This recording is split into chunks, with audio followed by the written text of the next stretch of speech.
सुगंधा और उसकी सास कांता के बीच एक अजीब सी जंग रहती थी। ये जंग थी किचन में कौन ज्यादा अच्छा काम करेगा और घर के सदस्यों के दिल जीतेगा। और उनकी इस जंग में हमेशा कुर्बान होते थे उनके दोनों पति। कैसे? आइए देखते हैं इस किचन पॉलिटिक्स की कहानी में। एक दिन किचन में, माँ जी, आज मैं बना रही हूँ मेथी की सब्जी। इस खाने से घर वालों के पेट की सारी समस्या खत्म हो जाएगी। और मैं बना रही हूँ तड़के वाली छाछ, जिसे पीते ही गैस की समस्या कभी नहीं होगी। दोनों अपने अपने खाने को लेकर टेबल पर पहुंच जाती हैं। तभी सुगंधा के ससुर उसकी बनाई सब्जी की तारीफ कर देते हैं। अरे वाह, मेथी की सब्जी भी बनी है, बड़ी ही स्वादिष्ट है। वाह बहू वाह। अरे बहू, लेकिन इसमें इतनी सारी मेथी बर्बाद करने की क्या जरूरत थी? देखिए माँ जी, ये तो वो मेथी है जो आप रात में भिगोकर सुबह उसका पानी पीती हैं, और जो मेथी फेंक देती हैं उसी से मैंने ये सब्जी बनाई है। अरे वाह बहू, तुमने तो बड़ा ही समझदारी का काम किया। बस अब क्या था, कांता जी का तो मानो ये सुनकर खून ही सूख गया। वो फैसला कर लेती है कि किसी भी तरह वो अपने खाने की तारीफ लेकर ही रहेगी और सुगंधा को किचन में उसकी कमियां गिनाएगी। कांता फ्रिज खोलकर देख रही होती है और फिर सुगंधा से कहती है, अरे बहू, ये क्या, पूरा फ्रिज गंदा पड़ा है। तभी वहां सुगंधा का पति आ जाता है।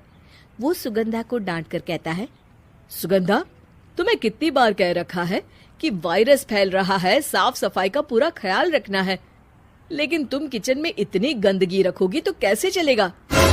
सुगंधा सास की तरफ देखती है जहां वो मुस्कुरा रही होती है।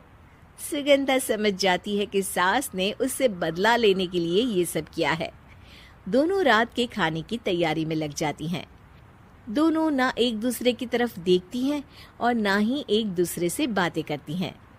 रात को खाने की टेबल पर एक एक कर दोनों कई तरह के अलग अलग व्यंजन टेबल पर लगा देती हैं और अपने अपने पति के पास जाकर खड़ी हो जाती हैं।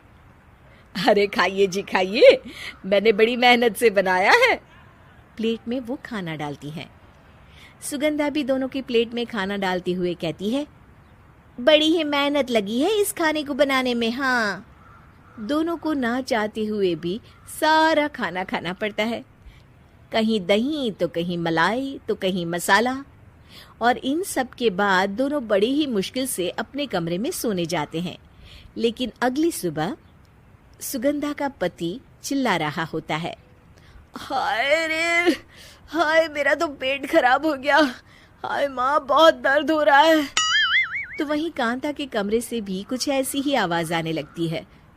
हे भगवान, इस सास बहू की लड़ाई हमारी जान लेकर रहेगी।